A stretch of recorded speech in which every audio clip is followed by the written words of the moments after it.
What's that smell? Ah, yes, the crisp smell of fall. Fall means sweater weather. And speaking of sweater weather, I'm going to Marshall's today to grab a new cardigan and maybe check out their selection of cashmere. You know, new items arrive all the time, so they're always a fresh selection of the most wanted pieces for fall. Marshall's buyers are hustling every day to get the deals, so we get the good stuff. And this fall is no different. On everything. Leather and suede, designer handbags, on-trend denim, high-quality boots, accessories, you name it. So go get that sweater and all the other must-haves you'll love for fall. Marshall's is a one-stop shop for all the good stuff for less. It's decided then. I'm going to my Marshall's for a whole new fit and more. And you should too. Score some amazing deals in-store or at marshalls.com. It's time for a Quickie.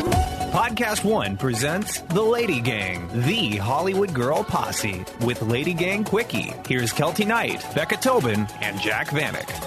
Let's make this quick. Hello, hello, hello. Welcome to LadyGang Quickie. I am Becca here with Jack and Keltie. Hello. Hi, guys. How's it going? Are you okay, Keltie? Yep. You all right? I'm great. What? No, I'm a little bit gassy. Okay. I was like, Fine. are you getting ready to like drop some bad news? No, You're no, not I'm talking. good. Your No, I'm face good. is... I'm good. I'm actually really excited because when this airs, I'm going to be in France. Ooh. And it's for work, but I want to tell you guys about it because it's actually really cool and I had no idea it existed. And I feel really excited that I get to go. So as you know, I made this show Superfan and we don't have an air date yet. We're waiting on that still. I don't know what is going on and when this is going to be on the air. I hope it's soon because I really don't want my outfits to be that out of style. Anyway, so we made this show, and what's really fucking cool and very lady boss about this whole situation is when you create a show like when you create a show, you also create a format.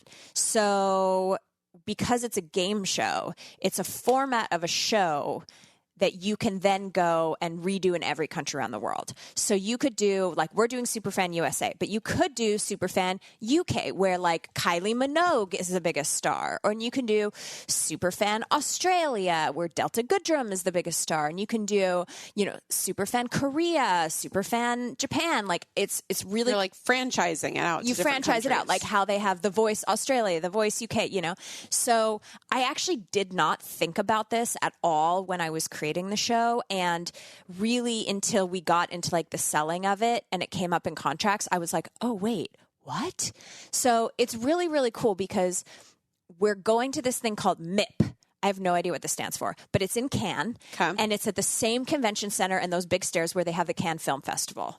And you go with your network, and you basically, like, everyone takes from across the whole world. There's going to be people there from all around the whole world. They all come and get together and show the shows and the formats that they've made. It's cool. And so you're like basically going to, like, you know how I used to go to like the Magic Trade Show and try to like sell your clothes to like all the stores? Yeah. It's basically that, and I'm sure it's going to be long days and like I'll probably be exhausted and terrible. Absolutely. But it's kind of freaking cool to go because we made a special reel of like the footage, and when we made it, we had to make it knowing that like 85% of the people that were watching it didn't speak English.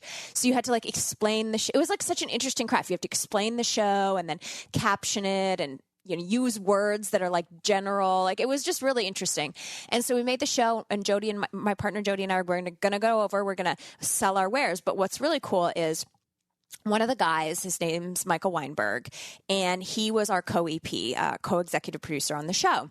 And I just love this man. Like, he's just one of those people. And, you know, I don't really usually like working with men. I was going to say, I'm shocked. Yeah. Because I really only like working with females. And I know, isn't that weird about me? No, I think it's pretty normal because most men suck to work with when you're Especially in high-level in the executive positions. entertainment, my God. Yeah. Yeah. Anyway. Sorry to generalize. No. Yeah, no, it is. But anyway, Michael, I didn't know him. He was brought in by another one of our producers. And so we met on this project, and he's just like, he's so special. When we wrapped, he came to my house and he brought me an orchid, and I literally turned to him and I said, I will kill this do you want to take this home? Because it's beautiful.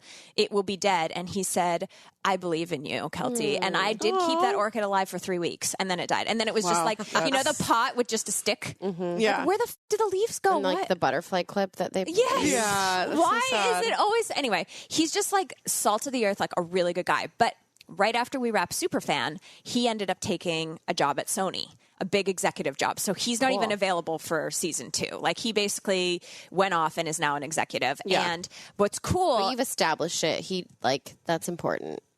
What do you mean? Like you've established what the show is with him. Exactly. Which is like he was like invaluable. so important. Yeah.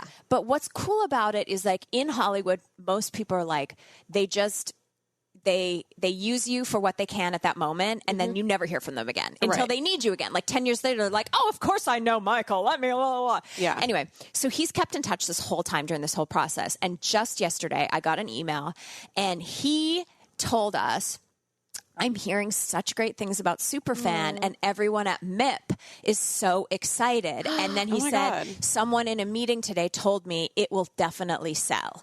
So I just thought it was so nice to get that like vote of confidence, because usually shows don't sell unless they're already on for a season. Like and they show the success. Well, yeah, yours wouldn't even be aired yet. So Right. they're basically going in blind, kind of. Exactly. And so Masked Singer here in America was actually a Korean format. Right. Yeah, and it was huge there. Right. And Yeah. so they brought it over. So it's essentially the same thing, but usually you have like a season of The Voice America and then they buy Yeah. it. So it's just cool. We're not expecting to sell it this time. We're really just going to like meet people, meet the buyers, see what else people are making and see what's going on. But, and just like make connections so that when our show is on the air, we can be like, oh, now We it's on met the you. air. We Yeah. met you, Oh, it's like, so you know, smart. building connections Now, and stuff. can you answer a question? You don't have to say like numbers, but like CBS is the network that your show is on, going to be on. Yeah. You and Jody created this. Yeah.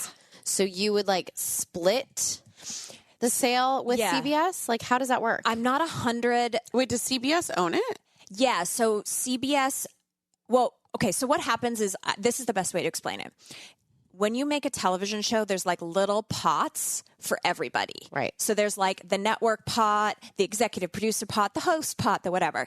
There's something called the format. Like the format pot. And so wherever the show goes, the creator, there is money in the budget when they buy it that goes into the format pot. And it's based on the budget of how they make it. So no matter where it sells, Jody and I have our little gold pot that's full of our money. And it's different from the CBS money. It's different from the studio money. Like it's its own thing. Now, because it's our first show ever, we weren't able to negotiate like the biggest pot. Yeah. It's like a mug. It's not like a soup bowl. Right. You know what I mean? But in success, that of course adds up, right? Right. So everyone's like, oh my God, you're going to be so rich. And I was like, I mean, please. But like, it takes a long time. Your show has to be on the air for like 20 years before you're like, I created Family Guy. You know what I mean? It's just such a different beast. But yeah, so we have like our own little like format pot. And then they also like and this is what I'm actually the most excited about. I would love for the show to sell around the world. And I think it's a great format that would be awesome around the world. For sure. But what excites me the most is that they have the option of, if they make Superfan Australia, they can hire Jody and I to come and be producers. So we could like go and set up the shows around the world and go live in Switzerland for 3 months while you're setting up Superfan That's so Switzerland. cool. And that to me is like something that I think I would really love to do. Because it's like the creative of like learning about the artist and figuring out how to do like that's really exciting to me. And then also I was going to say one more thing. The little format pot, not to get too inside baseball, is based off of what the budget is. So like in America, they spend so much money making television shows because it's a big market. There's a lot of people. They'll spend millions of dollars per episode. But when you sell it to France or you sell it to Germany, they may make that same show for like $200,000 an episode. Right. So it's just depends around the world, like the UK has big television budgets, but like other cities wouldn't. Anyway, I think it could be so huge. Like for me, a super fan, like Bollywood would be incredible because it's so bright and the fans are so bright and there's so much like culture and history in that music and the dance and like the costuming and stuff. Like I just think it would be so amazing. So that's like I have like my top 5 countries. Anyway, I'm really excited about it. And I'm also excited because, we've been on tour and I've been wearing my sparkly boots and my pink outfits and like really reverting back to like high school Keltie. But I did, before I came on the tour, I had a styling session with Jack and not me. Other Jack. And Jack like got me a bunch of like Lady Boss outfits, like from my closet. We just shopped my closet. I didn't buy anything new. Oh, cute. But he kind of like put stuff together that's like blazers. And honestly, it's like stuff Becca would wear, to be honest. It's like ripping off her stuff. Of course. But I'm excited because I'm going to go to MIP, but I already have my outfits and like I know what I'm going to wear. That's so like nice. I'm going to be on the conference room and like obviously most people are wearing like black slacks and blazers, but I have like my outfits, but they're like cool. Yeah. Like she's not a regular Cool girl. but professional. Yeah, cool but professional. LadyGang is brought to you by Progressive Insurance. Hey, LadyGang listeners, whether you love true crime or comedies, celebrity interviews, news, or even motivational speakers like myself, you call the shots on what's in your podcast queue, right? Well, guess what? Now you can call the shots on your auto insurance, too. The Name Your Price tool from Progressive is a game changer. The Name Your Price tool puts you in charge of your auto insurance by working just the way it sounds. You tell Progressive how much you want to pay for car insurance, and they'll show you a variety of coverages that fit within your budget, giving you options. Now, that's something you'll want to press play on. It's easy to start a quote and you'll be able to choose the best option for you fast. It's just one of the many ways you can save with Progressive Insurance. Quote today at progressive.com to try the Name Your Price tool for yourself and join the over 27 million drivers who trust Progressive. Progressive Casualty Insurance Company and affiliates. Price and coverage match limited by state law. We know that it's very important that you feel like we're hearing you when we talk about the brands and the products that we partner with and the content on this podcast. The best way for us to do that is to get your opinion directly. And we also like to reward our listeners, which is why we're offering $10 gift cards to the first 150 people who fill out a quick survey at podcaststudy.com. So please just take a few minutes today, go to podcaststudy.com, tell us what you think, and then get $10. Bye. The Lady Gang. I have 2 questions. Okay. One, what is going to happen if you do get all of this massive success and you have $50 million in the bank? Are we still doing LadyGang? Are Becca and I getting any of that money as a sorry? Because we still have to hustle. Like, what does that look like? So you for want to us? split the format pot? Yeah. You want a piece? You want to do we get a pot just because like we're your emotional support people? Yeah. Like, is that how it works? Yeah, emotional support pot. Do we get a yacht too with your yacht money? Yeah. We get a dinghy on the yacht. Yeah. I'll take a dinghy. Me too. As long as I can go on the yacht vacation. Yeah. Like, Well, are you taking us on a LadyGang vacation? Like, how are we benefiting from your success? You know what? question, This Jack. is Thank you. excellent question. Well, let's get there first. Okay. But Ooh, the pause. No. No. But I actually No means no. No, I can't dream it. Like that's the problem. Is that I can't. you don't want to envision it yet. That's the. Can you just let us know that you'll have an hour a week for us to just podcast? The LadyGang will continue. I'll tell you where I see, like, honestly. Okay, show us. Let me tell you what I honestly see Manifest. for my future. Yeah, Okay. for the little people over here that you're going to leave behind. I really, this is a lot. So I'm just going to drop the ball here. Oh, God. Okay. In my gut of guts, in my dream next 10 years, Chris gets out of music management, the day-to-day managing of people's lives. Okay. It's so stressful, so much pressure, demanding. It never stops. It's weekends, it's nights. It's, even though I love his clients, I love them. But like and he's doing some consulting on some big deals. And I feel like he would be a great person that flies around and goes to New York for a week and goes to London for a week to do these consulting and works on these big things in like more of a consulting, big executive way than like the day-to-day minutia of being in an office. And with that, I would like to move out of Los Angeles and I would like to move somewhere. I'm not exactly sure where that is, but I would like to be more in nature, more secluded, somewhere where I could have some land and I could build my brother his own property that's on our property, but it's like far enough away that he's not living with us. And have my family be there, like kind of a compound, but I obviously need to do that like not in LA, can't afford it. And then for that, I would be podcasting and we'd be zooming in. You know what I mean? Because this is like anyway, so that's what I really see for the next 10 years is that I will not live in LA. Chris will not be doing full-time music management. I will be creating and podcasting and living, but it will not be in LA. What kind of a climate do you want to do this in? I need a humid, hot climate. You don't like dry? I do not like dry. It's not good for my skin. I thought you said Palm Springs maybe. I do like Palm Springs, but that's hot. Yeah. But it's very dry. Yeah. Do you want seasons?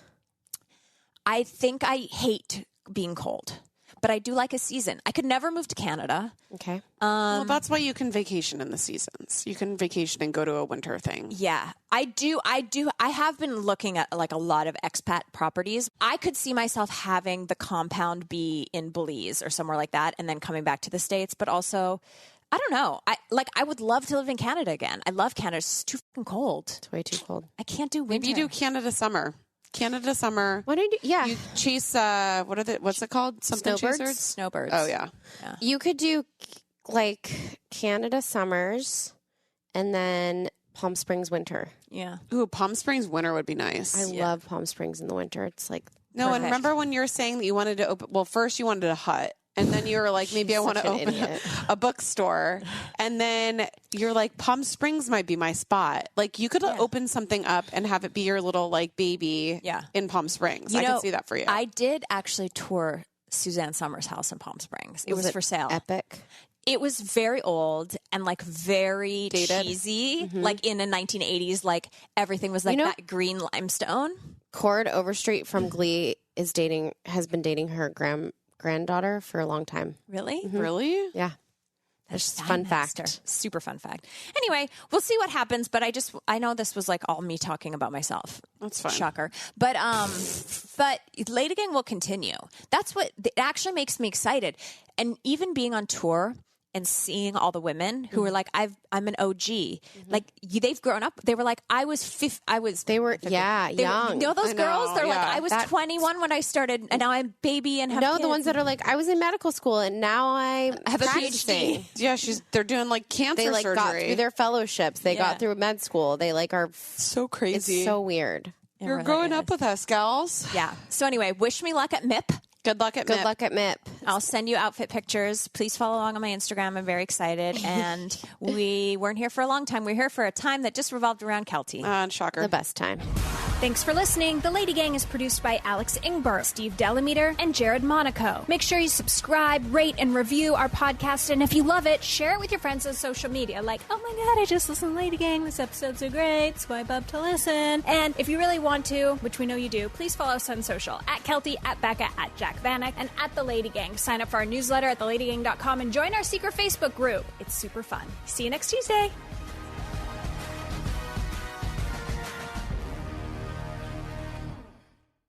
All this month, celebrate Hispanic Heritage Month with Pluto TV. Watch movies with the biggest stars like Eugenio Derbez in No Eres Tú, Soy Yo, and Luis Gerardo Méndez in Camino a Marte. Plus, Pluto TV has thousands more movies and TV shows and over 45 channels in Spanish, all for free. So download the Pluto TV app on all your favorite devices and start streaming today. Pluto TV. Drop in, watch free.